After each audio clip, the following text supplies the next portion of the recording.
नमस्कार, मैं हूँ मनविंदर। आप सभी राष्ट्रवादियों का एमबीएन नेटवर्क में एक बार फिर से बहुत-बहुत स्वागत है। कल तक जो अज़रबैजान, तुर्की और पाकिस्तान के साथ मिलकर के थ्री ब्रदर्स का ढोल पीट रहा था, वो ज़रूरत कर रहा था, आज वही अज़रबैजान भारत के सामने टोटली सरेंडर है। बाकू से लेकर के अहमदाबाद तक डायरेक्ट फ्लाइट की भीख माँगना और टूरिज़्म के लिए हाथ जोड़ना, ये अचानक हृदय परिवर्तन कैसे हुआ?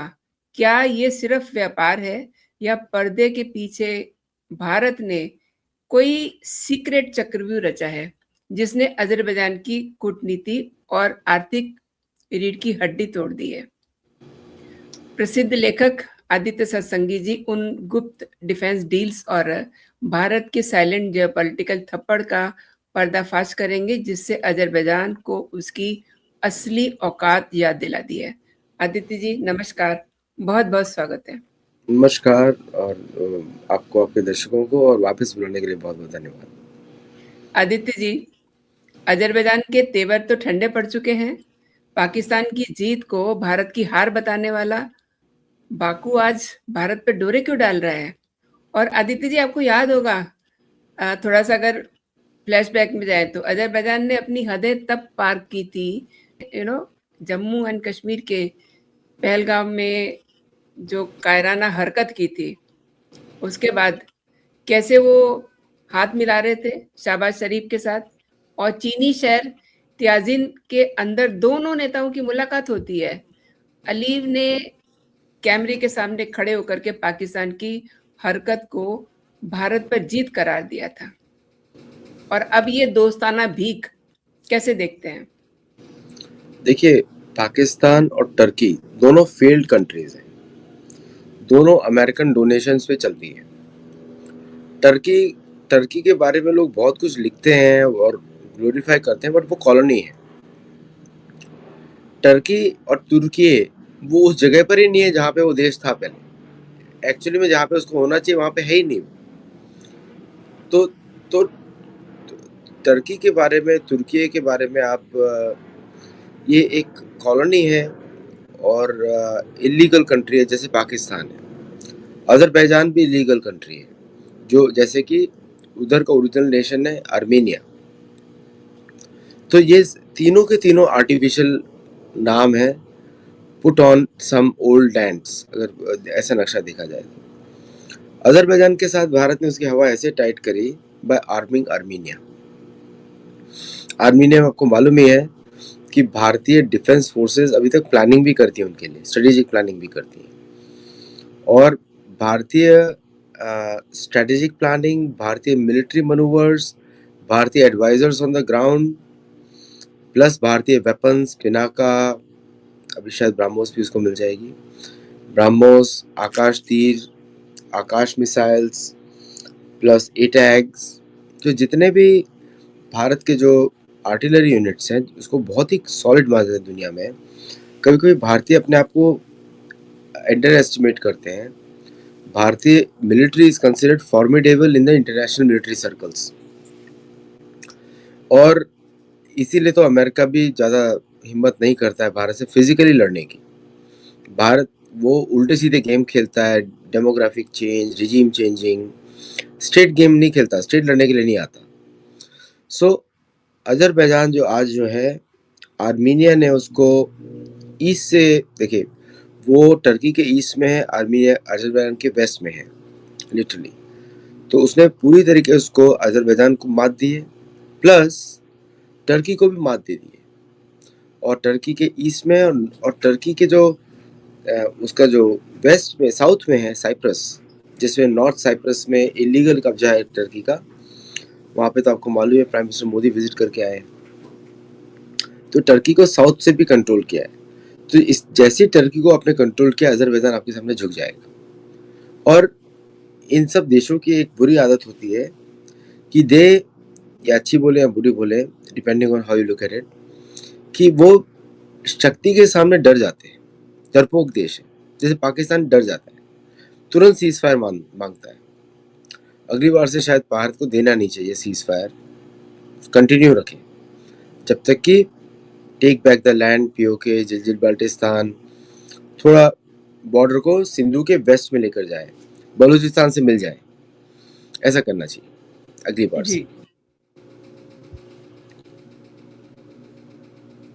और आपने बात की है आर्मेनिया की, तो जो अभी पीछे डील हुई थी और काफ़ी अच्छे-अच्छे उनको हथियार दिए गए हैं।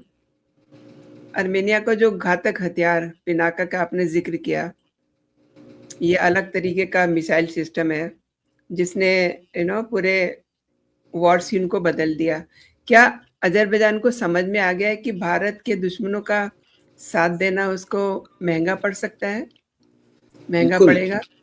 बिल्कुल, बिल्कुल, उसको पूरी तरह समझ में आता है। इनफैक्ट अभी ईरान के और अमेरिका के ऑपरेशन के बाद अब आर्मेनिया को ड्रोन्स भी चाहिए भारतीय।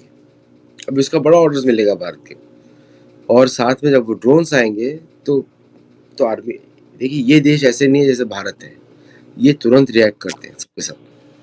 तो भारत तो बड़ा शांति से पहले झेलता है पाकिस्तान को, फिर चीन को, फिर अमेरिका को झेलता है, फिर रुकता है, फिर सोचता है। ये ऐसे नहीं है। इनके ऊपर टर्की ने अगर पानी फेंका तो उसके ऊपर पिनाह गिरा देंगे। तो भारतीय तो बल्ले बल्ले है ना कि पिटो इन लोगों से, और सारे भारतीय शस्त्र हैं। चाइनीज भी नहीं है कि फट जाए, रॉकेट लॉन्चर में फट जाए। तो चाइनीज का भी एक मल्टीपल बैरल रॉकेट लॉन्चर है, MBRL है, और MBRL जो है वो अभी कंबोडिया ने यूज किया तो वहीं पे फट गया, वो इतना घटिया क्वालिटी का है। तो अब आपको मालूम ही है, चाइनीज P-15E मिसाइल बिल्कुल साबित गिरी भारत के अंदर, साबित गिरी, उसको DRDO ने पिकअप कर लिया। अब उसका मॉडिफिकेशन हम देखते हैं, अस्त्रा 2, अस्त्रा 3, उसकी सारी टेक्नोलॉजीज हमने एब्जॉर्ब कर ली। आपको याद होगा कुछ साल पहले टॉमाहॉक मिसाइल गिरी थी, वो भारत में शिप की गई थी। तो भारत ने उसको देखा और अपनी निर्भय बनाई। Now they have much better one. तो ऐसा नहीं कि भारत ने कॉपी किया, बट दे स्टडी एवरीथिंग, गिर गया तो, and then make the things. और भारत का मेटलर्जी में is one of the top. Metallurgy में I don't think so Bharat को कोई बराबरी कर सकता है, क्योंकि हमारा पुराना रसायन शास्त्र है। अगर हम लोग थोड़ा गवर्नमेंट अगर टैलेंट ढूंढना शुरू करे तो मेटलर्जी में तो हमारे पास बहुत ज़्यादा एडवांटेजेस हैं as compared to other countries. और इन सब सिस्टम से metallurgy is more important than the firing technology, क्योंकि टेम्परेचर इज़ वेरी हाई। और टेम्परेचर इसलिए कि उतने हाई टेम्परेचर में सस्टेन्ड सालों में, आप सोचिए किसी भी MBRL में, भारतीय पिनाका में करीब 24 लॉन्चर्स होते हैं, 24 ट्यूब्स होती हैं जो 10 सेकेंड में फायर हो जाती हैं। सोचिए टेम्परेचर क्या होगा उसका। और वो 1 किलोमीटर बाय 1 किलोमीटर के एरिया को सैनिटाइज कर देती है। मतलब 1 किलोमीटर इज डन, अंदर कुछ नहीं बचेगा।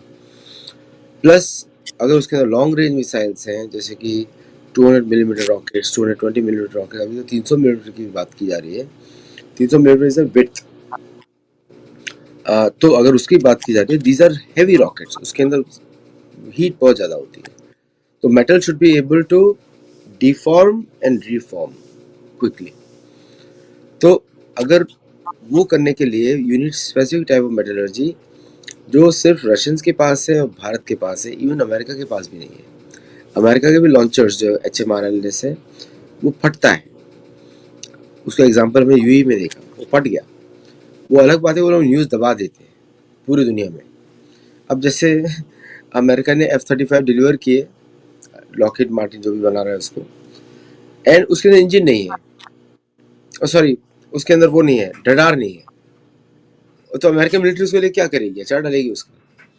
तो रडार, बिना रडार के प्लेन का क्या मतलब। तो अभी भारत को दिया उन्होंने इंजन, एक खराब निकला। इतने सालों के बाद 6 इंजन दिए, उसमें एक खराब निकला।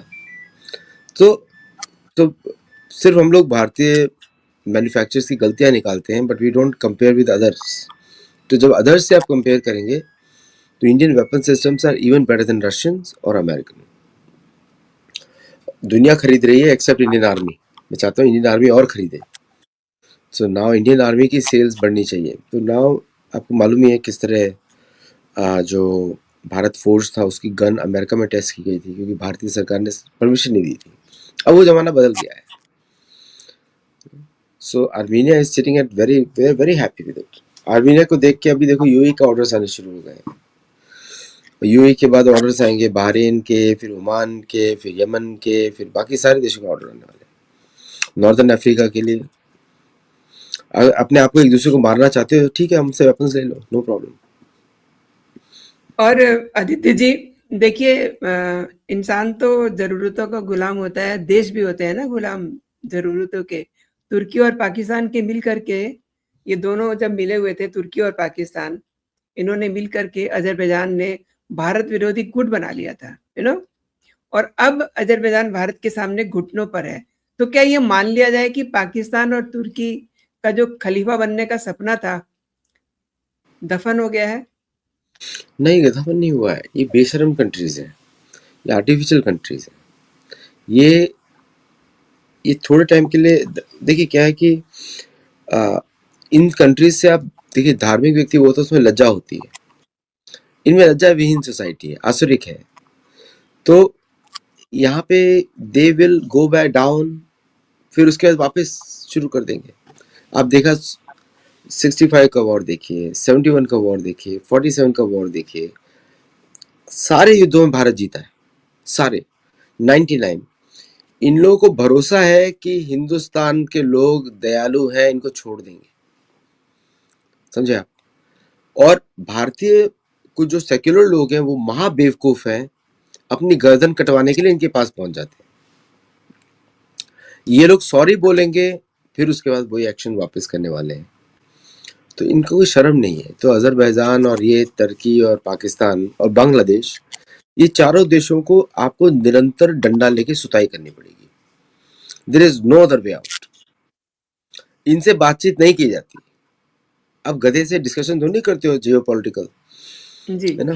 तो आदित्य जी, भारत का जो आर्थिक प्रहार है, सिर्फ हथियारों से नहीं, कूटनीति के स्तर पर भी भारत ने अजरबैजान को घेरा है।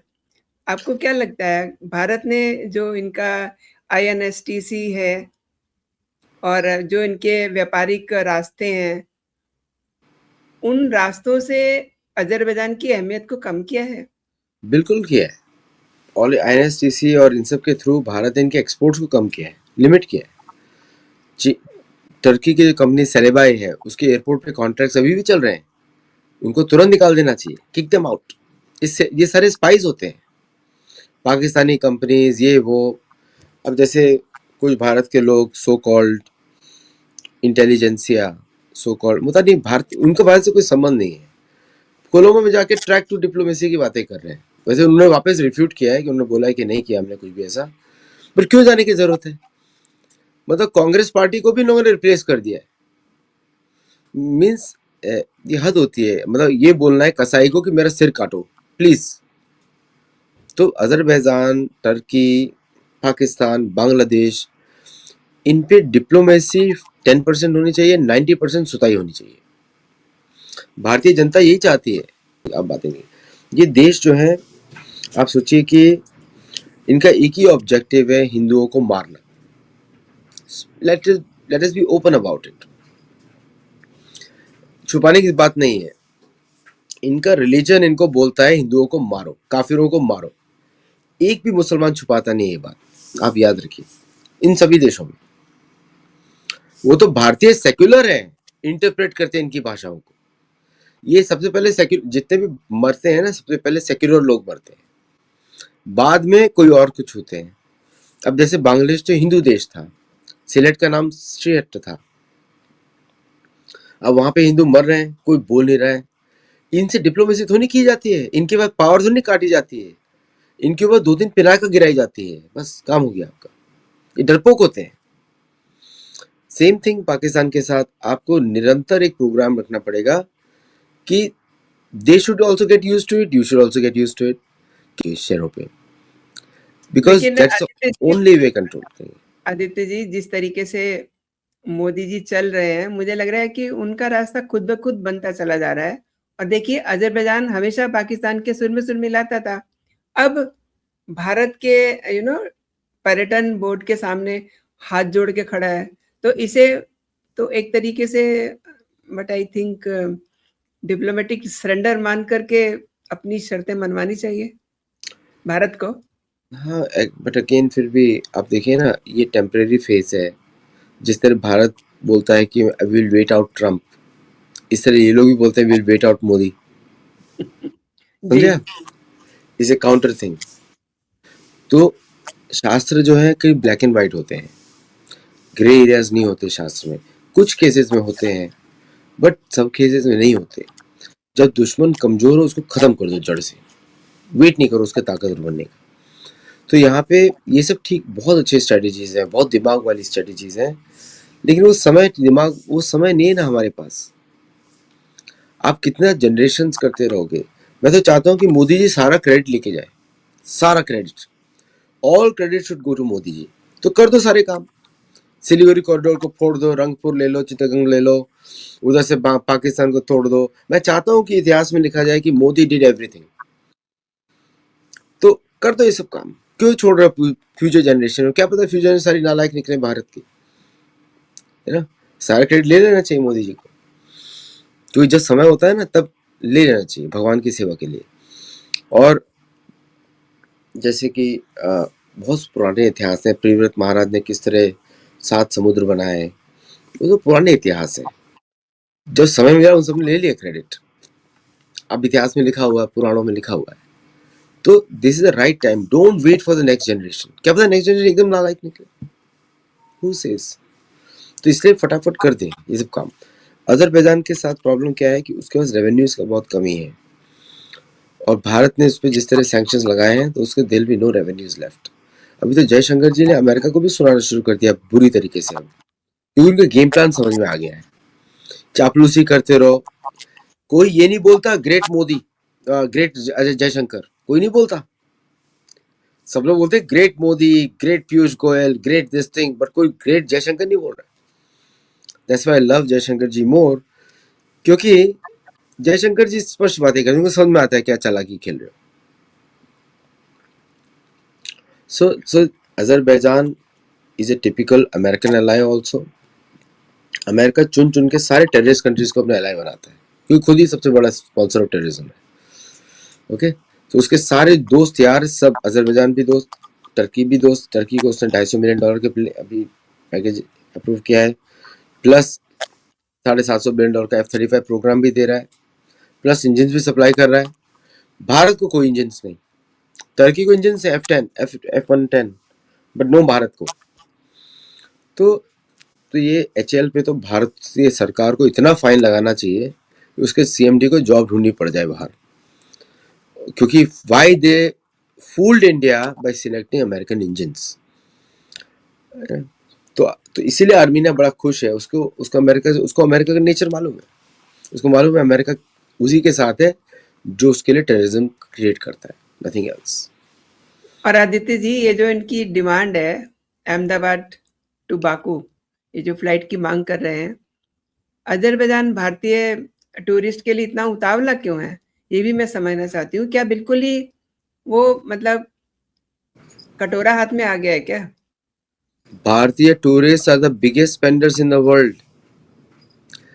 An average Indian tourist spends $3,000 to $5,000 hard cash.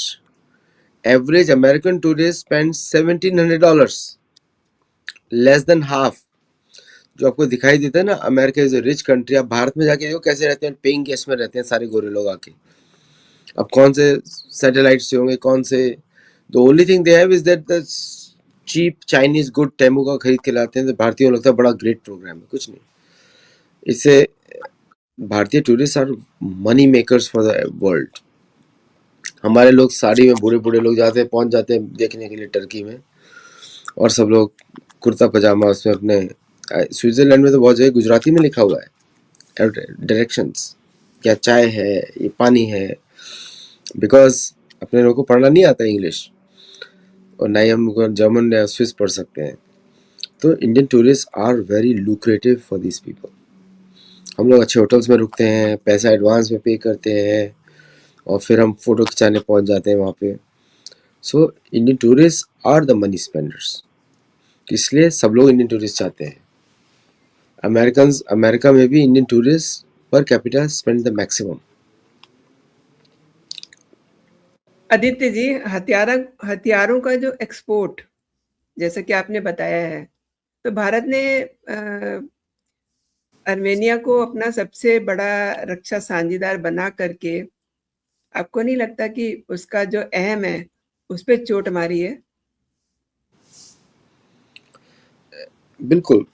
देखिए, वो तो स्ट्रेटेजी था ही कि टर्की को चारों साइड से घेर लो, आर्मीनिया को। So that part of the India strategy. घेरा तो टर्की को जा रहा है। अजरबैजान को तो मालूम है कि they can't survive without Turkey's help. और टर्की को भारत ने घेर लिया तो अजरबैजान तो रोएगा ही ना। अभी अर्दोगान तो रो नहीं सकता खुलकर, उसका घमंड जाता है। अर्दोगान के लिए इजराइल काफी है। तो पाकिस्तान किसी भी हालत में भारतीय सेना उसको टेक केयर कर सकती है। Only thing is political strength चाहिए भारत में। सिर्फ सीजफायर को माने ना अगली बार से। सो वंस यू, तो Azerbaijan is neutralise, Turkey is neutralise. अभी वापस टर्की आर्म कर रहा है पाकिस्तान को। एंड तो ये सब छोटी मोटी बातें हैं, क्योंकि Bharat is double arming Armenia, Greece, Cyprus. तो जब से भारत ने अपना कूटनीति को बदला है, ये बदल गया है। लेकिन कहीं ना कहीं आके, जब तक कि पाकिस्तान बांग्लादेश का फाइनल सोल्यूशन नहीं होगा, तब तक प्रॉब्लम चलती रहेंगी। जिस दिन फाइनल सोल्यूशन होगा, उस दिन अमेरिका निकल जाएगा इस एरिया से।